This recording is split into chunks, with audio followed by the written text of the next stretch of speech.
오늘도 우리 별내교회에 찬양되는 하늘의 보좌를 흔들기에 넉넉한 감동적인 찬양이었습니다.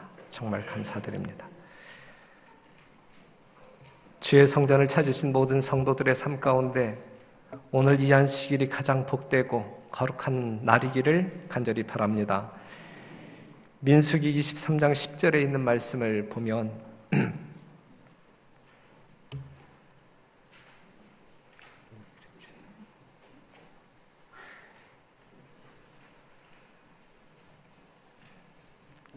우리가 교독했던 말씀,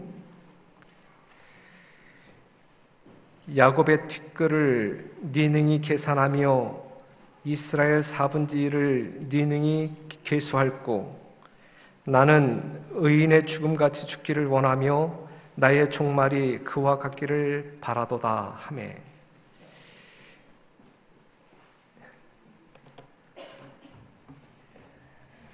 우리가 상갓집에 가서 이 상주들에게 이제 조문을 할 때 가끔 이제 이러한 이야기를 듣게 됩니다. 어떻게 돌아가셨느냐? 그때에 글쎄 어젯밤에 저녁 잘 잡수시고 텔레비전도 다 보시고 주무시러 당신 방에 들어가셨는데 아침에 기침하시지 아니하여 방문을 열고 들어가 깨웠더니 돌아가신 거예요. 이러한 이야기 가끔 듣죠. 예? 그러면서 조문객들은 그분 복이 많으시네 이렇게 이제 답변을 합니다. 사랑하는 성도 여러분, 여러분들은 여러분들이 돌아가실 때, 죽으실 때 어떻게 죽기를 원하십니까? 고통 없이 병원 신세 지지 아니하고 잠자다가 계속 자는 죽음을 맞이하기를 원하시죠? 그렇게 기도하고 있는 분이 누구인지 제가 잘 알고 있습니다. 그런데 미국 사람들은 믿을 수 있는 이야기인지는 모르지만 미국 사람들은 암에 걸려 죽기를 원한다고 해요.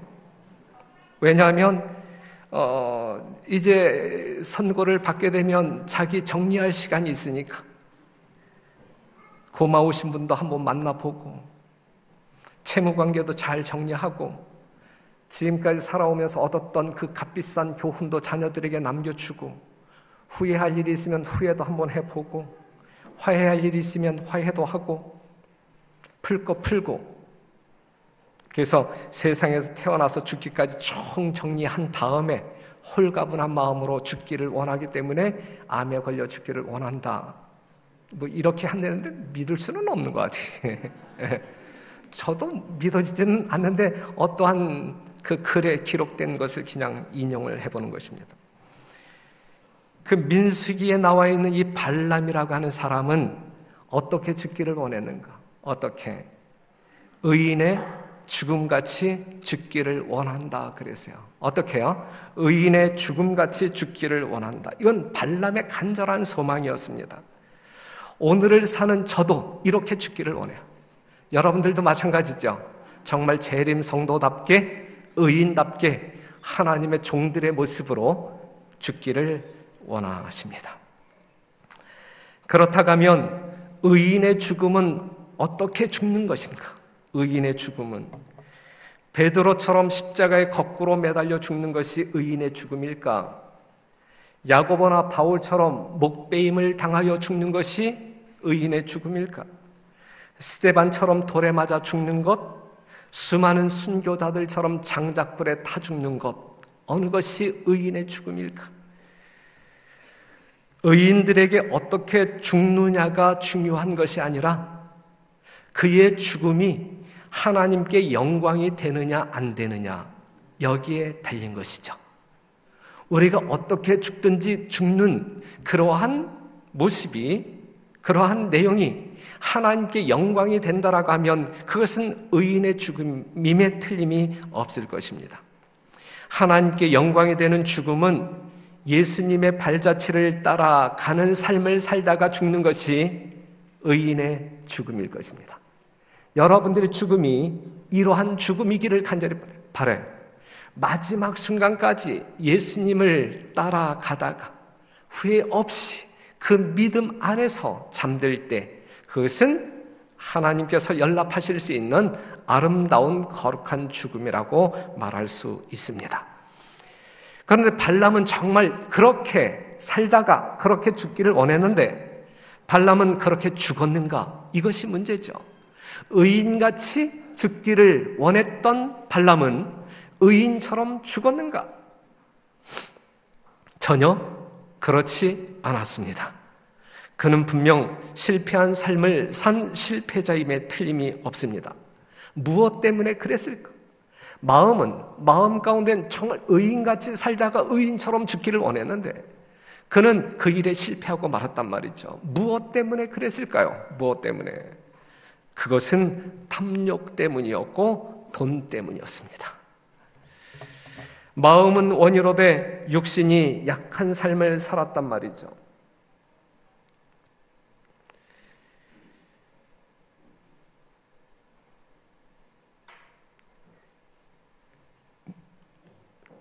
모압 왕 발락이 이스라엘 백성들이 이제 밀려올 때에 상당히 두려움에 떱니다. 하나님의 권능으로 밀려오는 이스라엘을 바라보며 어찌할 바를 몰라요. 하나님이 함께하는 사람을 세상은 두려워한다는 이야기. 이 발락이 이 대책 회의를 열지만 뾰족한 수를 찾지 못합니다. 그럴 때 이 발락이 누구를 찾게 되냐면 발람을 찾아요. 발람. 이유는 무엇이냐면 이 발람이라고 하는 사람이 복을 빌면 복을 받고 저주를 하면 저주를 받는다라고 하는 소문을 들었기 때문에 그렇습니다. 민수기 22장 5절에서 6절에 있는 말씀을 보면 6절 볼게요. 우리보다 강하니 청컨대 와서 나를 위하여 이 백성을 저주하라. 내가 혹 쳐서 이기어 이 땅에서 몰아내리라. 그대가 복을 비는 자는 복을 받고 저주하는 자는 저주를 받을 줄을 내가 알미니라 그랬어요. 발람은 그 시대에 그러한 사람으로 알려졌단 말이죠. 믿음으로 사는 사람들은 그렇게 살아야 되는 것입니다. 아브라함에게도 하나님께서 그렇게 말씀하셨죠. 네가 복을 비는 자는 복을 받을 것이고 내가 저주하는 자는 저주를 받을 것이다. 우리 별내교회 모든 성도들이 하나님 앞에 이러한 사람들로 구별되어서 여러분들이 복을 비는 사람들이 복을 받는 정말 신령한 주의 종들이 되기를 간절히 바랍니다. 발람에 대해서 이렇게 이야기하고 있어요. 부조와 선지자에는 일찍이 발람은 선량한 사람이었고 하나님의 선지자였다. 발람은 선량한 사람이었고 하나님의 택함을 받은 선지자였다. 7절에 있는 말씀 보면 모압 장로들과 미디안 장로들이 손에 복술의 예물을 가지고 떠나 발람에게 이르러 발락의 말로 그에게 고하매 8절 다 같이 읽겠습니다. 시작. 발람이 그들에게 이르되 이 밤에 여기서 유숙하라. 여호와께서 내게 이르시는 대로 너희에게 대답하리라. 모압 귀족들이 발람에게서 유하니라 그랬어요. 발락이 보낸 장로들이 손에 뭘 들고 가세요? 복채를 들고 가세요. 엄청난 복채를 들고 발람을 찾아갑니다. 발람은 결정을 내리기 전에 하나님께 묻습니까? 하나님, 가야 할까요? 말아야 할까요? 기도합니까? 하나님의 응답을 듣기 위하여 그는 기도합니까? 기도하죠. 사랑하는 성도 여러분, 우리가 무언가를 결정하고 행하기 전에 하나님의 뜻이 무엇인지 알기 위하여 묻고 기도하는 것은 성도들의 아름다운 습관입니까? 아름다운 신앙이죠. 반드시 그래야 합니다. 하나님의 뜻을 묻고 사는 여러분들이 되시기를 간절히 바랍니다. 하나님의 뜻하시는 바대로 살아야 할 것입니다. 얼마나 아름답고 성공적인 삶이 되겠습니까? 이것을 사야 할까 말아야 할까? 내가 이 길을 가야 할까 말아야 할까? 이것을 해야 할까 말아야 할까? 하나님께 물으며 하나님의 응답을 받고 한다라고 하면 얼마나 성공적인 성도의 삶을 살 수 있겠습니까? 여러분들의 삶이 늘 작은 일이든 큰 일이든 무언가를 결정하기 전에 하나님께 묻고 하나님의 뜻을 따라서 결정하시는 주의 종들이 되기를 간절히 바랍니다. 사무엘하 2장 1절에 있는 말씀을 보게 되면 다윗이 여호와께 물어 가로되 내가 유다 한 성으로 올라가리이까 여호와께서 가라사대 올라가라. 그리고 난 다음에 올라가세요. 사무엘하 5장 19절에도 블레셋 사람들에게 올라갈까요? 그랬을 때 하나님이 가라 그랬을 때 그는 갔어요. 그 결과는 뭐였어요? 성공이었어요. 승리였습니다.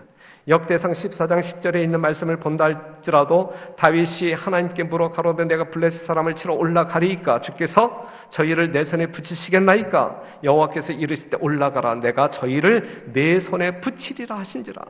이 응답을 받고 올라갔을 때 그는 분명 하나님의 뜻대로 승리를 체험했다라고 하는 사실이죠. 우리 오선자 집사님은 지금 청항리로 이 용현동에서 청항리로 이사 가셨는데 이사 가시기 전에 청항리로 갈까요 말까요? 기도했습니까? 안 했습니까? 예? 기도하고 가시는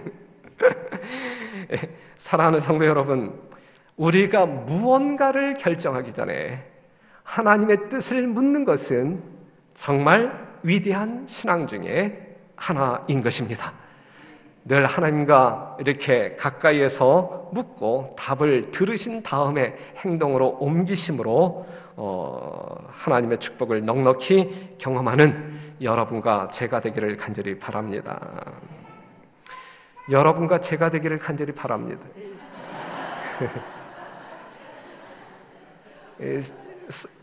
예전에는 전혀 의식하지 않고 이 말을 했는데 오늘 간증 이후에 상당히 의식이 됩니다. 그런데 하나님의 뜻은 이미 알고 있기 때문에 따라야 할 것이 있고 정말 물어야 할 모르는 것이 있는 거예요. 주님, 이러한 상황에서도 내가 안식일을 준수해야 합니까? 이렇게 묻는 것은 올바른 질문이면 잘못된 질문이에요. 이것은 이미 우리가 결론을 가지고 있는 내용이에요. 이건 묻지 않아도 우리 마음 가운데 결론이 있어야 되는 거예요. 그렇죠? 하나님, 내가 지금 먹을 것이 없음에도 불구하고 내가 11금을 드려야 합니까? 이렇게 묻는 것도 필요치 아니한 질문이에요. 이런 것을 가지고 하나님께 물어야 할 이유가 없는 거예요. 이미 그 답은 우리에게 주어진 것이기 때문에 그렇습니다. 그런데 발람에게는 문제가 있었어요. 구하는 태도에 문제가 있었어요. 분명 이 발람이 하나님께 묻고 행동하기를 원했지만 이 발람이 묻는 구하는 태도에 문제가 있어요. 지금 이 발락이 보낸 이 장로들 뜻에 따르지 않는 것이 하나님의 뜻입니까? 그것을 발람은 알고 있었나요? 그렇기 때문에 하나님, 내가 이들을 쫓아서 가야 할까요? 말아야 할까요? 이러한 질문이 필요한 질문이에요? 아니면 불필요한 질문이에요? 해서는 안 될 질문이죠. 그런데 그는 그렇게 물었다는 이야기죠. 그 마음 가운데는 발람이 그들을 뭐 하고 싶은 마음이 있는 거예요? 쫓아가고 싶은 마음이 있는 거예요? 없는 거예요? 있는 거예요. 있는 거예요. 뭐 때문에? 그들이 가지고 온 복채 때문에 그래. 복채 때문에. 돈 때문에. 그는 하나님께서 이스라엘을 위하여 행하신 일을 잘 알고 있었으므로 사자들이 그에게 온 용건을 말했을 때에 그는 발락의 보상을 거절하고 복채를 거절하고 사신들을 돌려보내는 것이 자기의 의무임을 잘 알고 있었다. 잘 알고 있었다. 그럼에도 불구하고 장로들을 머물게 한 다음에 내가 하나님께 물어볼게. 그러니까 하나님 갈까요 말까요? 이렇게 묻는 것은 잘못된 기도다 이거죠. 여러분들에겐 이러한 기도가 없게 되기를 간절히 바랍니다. 그는 복채에 욕심이 있었고 그래서 그들의 요구대로 따라가고 싶은 마음이 생겼어요. 그래서 갈까요 말까요? 라고 물은 것입니다. 12절에 있는 말씀 보면 하나님이 발람에게 이르시되 너는 그들과 함께 가지도 말고 그 백성을 저주하지도 말라. 그들은 복을 받은 자니라 그랬어요. 하나님께서 분명하게 응답하셨죠. 가지 마. 그들을 위해 저주하지 마. 분명히 대답하셨어요. 하지만 하나님의 대답은 그가 원하는 응답이었어요? 발람이 원하는 응답이 아니었어요. 엄청난 복채가 순간적으로 눈앞에서 날아가는 순간입니다. 하지만 발람은 순종합니까? 순종하지요. 하나님께서 가지 말라고 하니까 하나님께서 가지 말래, 그냥 가. 그래서 온 이 장로들이 그 복채를 가지고 다시 이 발락에게로 돌아가는 그 뒷모습을 보게 될 때에 이 발람의 마음 가운데는 얼마나 손실감이 컸을까, 얼마나 아쉬운 마음이 컸을까요? 여러분, 하지만 하나님의 사람들은, 진짜 하나님의 사람들은 발람처럼 구하지 않습니다. 우리 별내교회 성도들은 발람처럼 구하는 사람들 한 사람도 없죠. 한 사람도 없어요. 바울의 예를 든다라고 하면 사도행전 22장 10절에 있는 말씀을 볼 때 주여 내가 무엇을 하리까? 라고 질문해요. 주여 내가 무엇을 하리까? 자기의 뜻에 옳고 그름을 묻는 것이 아니라 자기가 하고 싶은 것을 해도 좋을지 안 해도 좋을지 묻는 것이 아니라 하나님의 뜻이 무엇인지 알고 파서 묻는 거예요. 이게 정말 하나님의 백성들의 질문이어야 되지 않겠습니까? 우리는 발람이 구하는 기도가 아니라 정말 바울이 우리에게 보여준 것처럼 주여 무엇을 하리까? 하나님의 뜻이 무엇입니까? 이렇게 묻는 성도이어야 별내교회의 성도가 될 자격이 있는 것입니다. 맞습니까? 분명히 그렇죠. 바울은 하나님의 뜻을 물었습니다. 하나님이 기뻐하시는 뜻이 무엇인지 물었단 말이죠. 그것이 고통의 길인지 죽음의 길인지 아랑곳하지 아니하고 하나님께서 기뻐하시는 뜻이 무엇인지 그것을 알기 위하여 물었다라고 하는 사실이죠. 마태복음 26장 39절에 있는 말씀을 보면 조금 나아가서 얼굴을 땅에 대시고 엎드려 기도하여 가라사대 내 아버지여 만일 할만하시거든 이 잔을 내게서 지나가게 하옵소서. 그러나 나의 원대로 마옵시고 아버지의 원대로 하옵소서. 여러분들의 마지막 기도는 이 예수님이 하신 것처럼 여러분들이 수많은 기도 내용들을 나열한다 할지라도 마지막 순간에는 나의 원대로 마옵시고 아버지의 원대로 하옵소서. 이렇게 기도하실 때에 여러분들은 모든 기도를 다 응답받으실 수 있는 것입니다. 왜냐하면 여러분들이 원하는 내용대로가 아닌 하나님께서 원하는 내용대로 반드시 여러분들의 삶을 우리 하나님은 인도하실 것이기 때문에 그렇습니다. 비록 피하고 싶은 것, 자기가 자기의 원함을 구하는 기도가 드려졌다 할지라도 우리는 마지막으로 하나님의 뜻대로 이루어지기를 바란다. 이것이 우리의 기도 내용이어야 할 것입니다. 그것이 의인의 삶이죠. 그것이 재림 성도들의 삶이고 그것이 우리 별내교회의 신실한 성도들의 삶의 내용이죠. 바울은 참수를 당하여 비참하게 죽었지만 그의 죽음은 분명 하나님께 영광이 되었습니다. 이것이 의인의 죽음같이 죽기를 원하는 삶이에요. 이렇게 죽는다 할지라도 하나님께 영광이 된다고 하면 그것은 의인의 죽음임에 틀림이 없어요. 우리 모두 이 시간 의인의 죽음같이 죽기를 원하는 마음이 여러분들의 진정한 믿음이기를 간절히 바랍니다. 발람은 하나님의 말씀에 순종했는가? 민수기 22장 15절 발락이 다시 그들보다 더 높은 귀족들을 더 많이 보내매 그랬어요. 발락의 요구사항은 동일했습니다. 대신에 발람의 몸값은 훨씬 뛰었어요.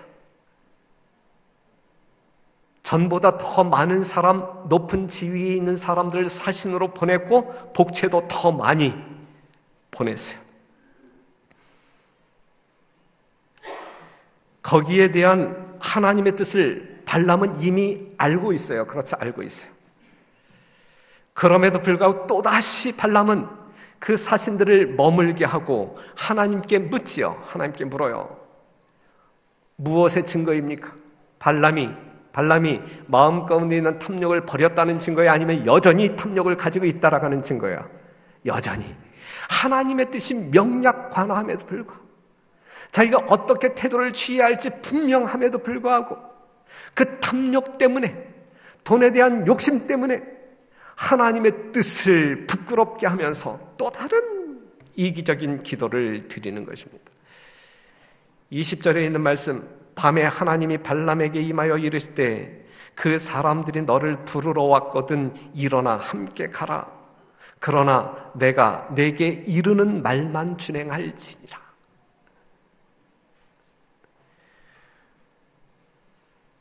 11절, 발락이 발람에게 이르되 그대가 어찌 내게 이같이 행하느냐?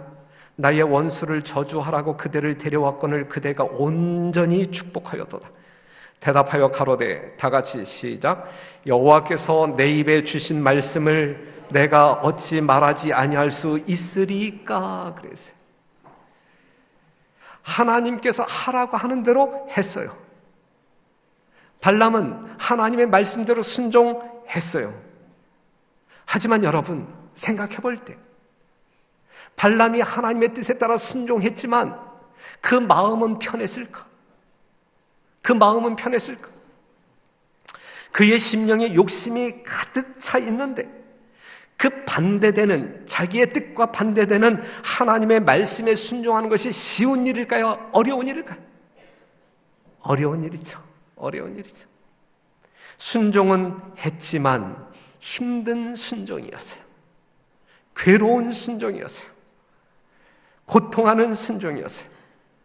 사랑하는 성도 여러분, 오늘 여러분들은 예수 그리스도를 믿음으로 말미암아, 그리스도의 사랑의 강권하심으로 말미암아 순종의 생애를 살아가고 있는데, 여러분들의 순종은 여러분들의 삶을 윤택하고 기쁘게 만드는, 행복하게 만드는 순종인가?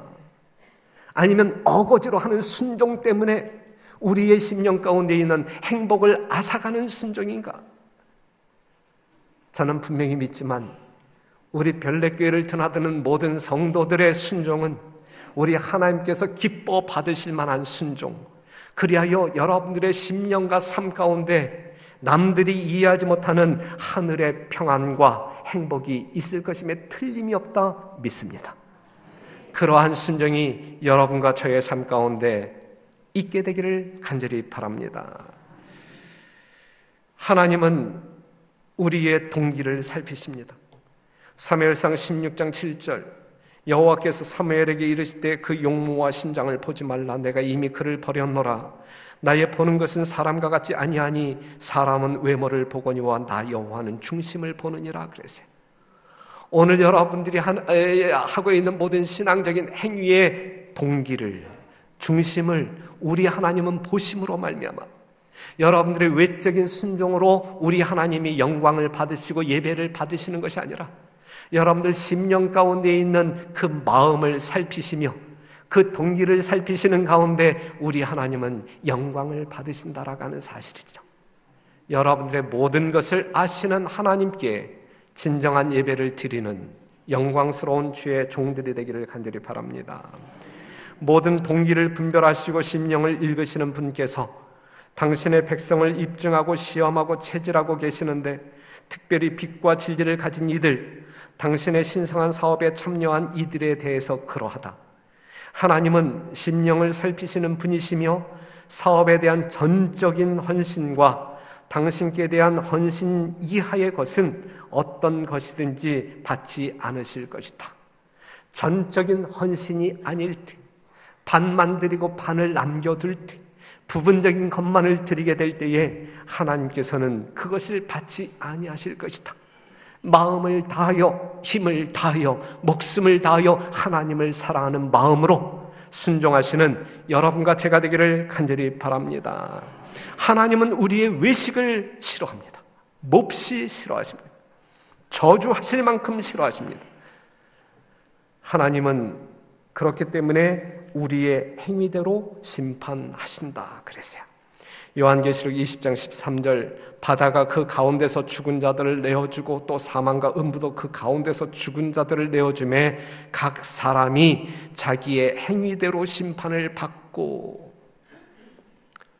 심령이 어떠할 때 그 심령이 행위로 나타날 수밖에 없는 것이거든요. 우리 하나님께서 행위로 심판하신다 그랬는데, 우리의 마음을 살피시는 하나님은 우리의 마음과 그 행위가 일치할 때 그 행위로 심판하는 것은 우리의 심령을 들여다보시면서 심판하는 내용과 동일한 내용이에요. 동일한. 거듭난 사람은 하나님의 뜻대로 사는 것이 너무너무 자연스러운 것이 되어야 하는 것입니다. 다시 한번 강조하지만 우리들이 하는 신앙은 지극히 자연스러워야 돼요. 네? 지극히 자연스러워야 돼요. 사랑으로 말미암아, 사랑의 감동으로 말미암아 이루어지는 순종의 행위는, 신앙적인 모든 행위는 지극히 자연스러워야 돼요. 그것이 생명 있는 신앙이라고 말할 수가 있습니다. 나의 하나님이여, 내가 주의 뜻 행하기를 즐기오니 주의 법이 나의 심중에 있나이다. 하나님의 법이 마음속에 있는 사람들은 하나님의 뜻대로 사는 것이 즐겁다, 행복하다, 이것이죠. 이 안식일을 보내시는 여러분, 하나님의 요구대로 순종하시는 믿음을, 생애를 사시는 성도 여러분, 여러분들의 어떠한 신앙적인 행위이건 그것이 여러분들에게 진정한 기쁨이 되기를 간절히 바랍니다. 찬양대 봉사를 하시는 분들은 그 봉사를 할 때의 어거지가 아니라 자원하는 심령으로 사랑에 이끌려서 할 때에 하나님께 영광 돌릴 수 있는, 그리고 본인에게 진정한 기쁨이 될 수 있는 것이고, 지금 이 시간 이 예배에 참여하지 못하고 식당에서 봉사하는 그러한 종들도 그렇게 봉사하게 될 때에 그것이 기쁨이 될 수 있는 것이고, 오후에 제자훈련학교에 참여하는 성도들이나 또한 5월 7일 우리가 정말 한 영혼 이상 이 영혼들을 초청하여 우리가 행사를 치르는 그 일에 참여하는 모든 성도들의 심령 가운데에도 하고 싶어서, 하나님을 사랑하니까, 하나님의 사랑을 뭉클하게 내가 감동하고 있으니까, 하나님의 명령이니까 함으로 말미암아 여러분들의 기쁨이 증폭될 수 있는, 결과를 낳을 수 있는 그러한 성도의 삶이기를 간절히 바랍니다. 그리하여 되어지는 모든 행사를 통하여, 여러분들이 참여하는 모든 삶을 통하여 하나님께 분명한 결실을 드릴 수 있는, 아니 하나님께서 그 열매를 맺게 하는 놀라운 역사를 여러분과 제가 넉넉히 체험하게 되기를 간절히 바랍니다. 발람과 같은 사람을 성경에서는 짐승보다 못한 사람이라고 평가합니다. 전도하기 무척 힘든 세상에 우리가 살아가고 있어요. 왜냐하면 이 교회 밖에 있는 수많은 사람들이 하나님이 아닌 돈을 우상으로 섬기고 살고 있기 때문에 그렇습니다. 그 돈 때문에 그들은 교회 밖에 머물러 있는 것이죠. 하지만 진실한 하나님의 백성들은, 천국 시민들은 세상 사람들처럼 살지는 않습니다. 하나님의 백성들은, 교회 안에 있는 사람들은 이렇게 살지 않습니까? 베드로가 가로되 은과 금은 내게 없거니와 내게 있는 것으로 내게 주노니 곧 나사렛 예수 그리스도의 이름으로 걸으라. 세상 재물은 우리가 가지고 있지 않다 할지라도, 그들이 그토록 좋아하는 금과 금은 내게 없을지라도 우리는 예수 그리스도 이름이 있음으로 말미암아 예수 그리스도의 삶을 살 수 있는, 그렇게 생애함으로 말미암아 우리는 남들이 이해하지 못하는 기쁨을 누리며 사는 백성들 아니겠습니까? 우리는 이렇게 살아야 할 백성들 아니겠습니까? 빌립보서 3장 8절에 있는 말씀, 또한 모든 것을 해로 여김은 내 주 그리스도 예수를 아는 지식이 가장 고상함을 인함이라. 내가 그를 위하여 모든 것을 잃어버리고 배설물로 여김은 그리스도를 얻고. 그랬어요. 하나님의 진실한 백성들은 예수님의 이름을 소유하기 위해 무엇을 버리는 사람들? 은과 금을 버리는 사람들. 바울은 그리스도를 얻기 위해 세상의 모든 금은보와 명예, 자리 모두를 배설물로 여겼다, 이것이죠. 그런데 오늘날의 사람들은 은과 금을 얻기 위하여 예수 그리스도의 이름을 얼마나 쉽게 포기하고 버리느냐, 이것이죠. 이보다 더 안타까운 일이 있을까? 이보다 더 비극적인 우리의 미래가 있을까? 사랑하는 성도 여러분, 은과 금을 소유하기 위해 예수의 이름을 버리는 사람들이 아니라 예수 그리스도의 이름을 소유하기 위해 정말 세상의 모든 것들을 배설물로 여길 수 있는 영적인 주의 종들이 되기를 간절히 바랍니다. 발람은 여러분들과 다르게 살았어요. 발람은 짐승, 나귀도 보는 하나님을 보지 못합니다. 실명했기 때문에 보지 못한 것일까요? 아니면 무언가에 골몰하게 집중하고 있었기 때문에 그 하나님의 사자를 보지 못한 것일까요? 전자입니까? 후자입니까?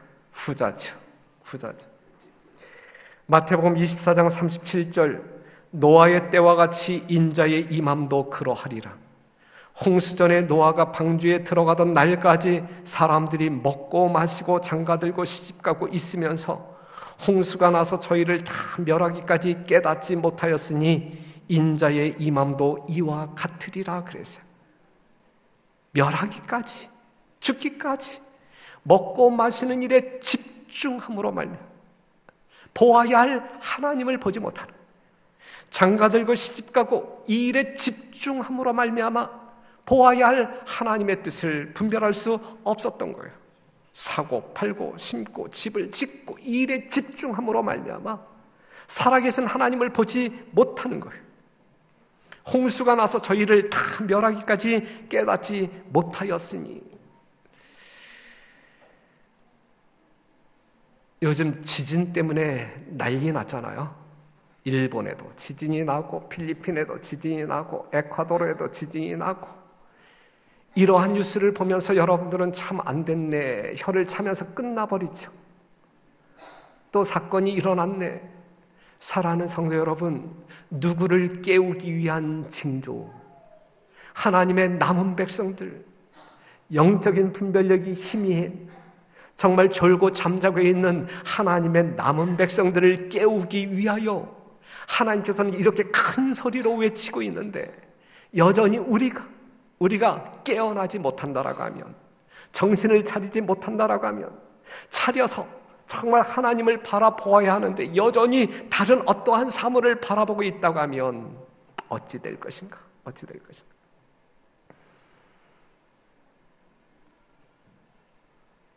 소는 그 임자를 알고 나귀는 주인의 구유를 알건만은 이스라엘은 알지 못하고 나의 백성은 깨닫지 못하는도다 하셨도다 그랬어요. 그 하나님을 보지 못하는, 나귀도 보는 그 하나님을 보지 못하는 발람의 눈을 하나님이 밝히심으로 드디어 보게 합니다. 그러면서 다시 당부하죠. 내 말대로 순종하라. 어디를 가든지 무엇을 하더라도 내 말대로 하라라고 이야기합니다. 사랑하는 성도 여러분, 발람의 눈이 밝혀짐으로 말미암아 심판하는 천사를 보았듯이 오늘 우리의 영적인 안목이 밝혀짐으로 말미암아 이 세상에서 일어나고 있는 수많은 징조들이 무엇을 의미하는지 깨닫고 우리가 바라보아야 할 예수님을 보아야 할 것입니다. 그러한 밝은 영적인 눈을 여러분들도 소유하고 저도 소유하고 그리하여 준비하는 백성들이 되기를 간절히 바랍니다. 그렇다고 하면 감고 있는 이 눈이 어떻게 뜨여질까? 우리가 누가복음 24장에 있는 말씀을 보게 되면 엠마오로 가는 제자들의 이야기를 통하여 답을 얻을 수가 있어요. 그들의 눈이 어두워 곁에 있는 누구를 발견하지 못해요? 부활하신 예수님을 보지 못합니다. 그 어두운 눈을 가지고 있는 그들의 눈을 밝히시기 위하여 예수님께서는 뭐 하셨어요? 모세와 선지자의 글, 하나님의 말씀을 다시 읽고 해석해 줌으로 말미암아 닫혔던 그들의 눈이 열리지 않습니까? 보이지 않았던 예수님이 다시 보이지 않습니까? 사랑하는 성도 여러분, 여러분들의 눈을 밝힐 수 있는 것은, 깨끗한 눈으로 밝힐 수 있는 것은 오직 하나님의 말씀, 하나님의 거룩한 말씀 속에 나타난 하나님의 사랑을 깨닫게 될 때에 우리는 보일 것이 보일 것이고, 여러분들이 살아야 할 올바른 길이 보일 것이고, 여러분들이 옳게 생애할 수 있을 것입니다. 이것이 오늘 여러분들을 향한 하나님의 뜻이 아니겠습니까? 눈이 밝아진, 그리하여 예수를 보게 된 그 제자들은 방향을 바꾸어 엠마오로 내려가던 그들이 방향을 바꾸어 다시 예루살렘으로 달려갑니다. 하나님의 보좌를 향하여, 교회를 향하여 달려갑니다. 교회를 등지고 세상을 향하여 갔던 그들이 세상 등지고 하나님의 성전을 향하여 달려갑니다. 그들의 표정이 바뀌었고 그들의 대화 내용이 바뀝니다. 사랑하는 성도 여러분, 우리들의 삶이 바뀌어야 되지 않겠습니까? 하나님의 말씀을 통하여 예수 그리스도를 바라봄으로 말미암아 우리의 삶의 방향이 바뀌어야 되고, 우리의 얼굴 표정이 바뀌어야 되고, 우리의 대화 내용이 바뀌어야 되지 않겠습니까? 그들은 예루살렘을 향하여 뛰어가고 있었어요. 조용히 뛰어간 것이 아니라 외치며 달려갑니다. 예수님이 살아났다고 외치며 달려갑니다. 우리가 하늘 천성을 향하여 달려갈 때에 우리는 조용히 나 홀로 달려가는 것이 아니라 외치며 달려가야 돼요. 외치며. 나는 지금 어디로 가고 있다라고 외치며 달려가야 돼요. 난 지금 예수님께로 가고 있는데 당신도 함께 나와 함께 예수님께로 달려가자라고 외치며 달려야 합니다. 맞습니까? 분명히.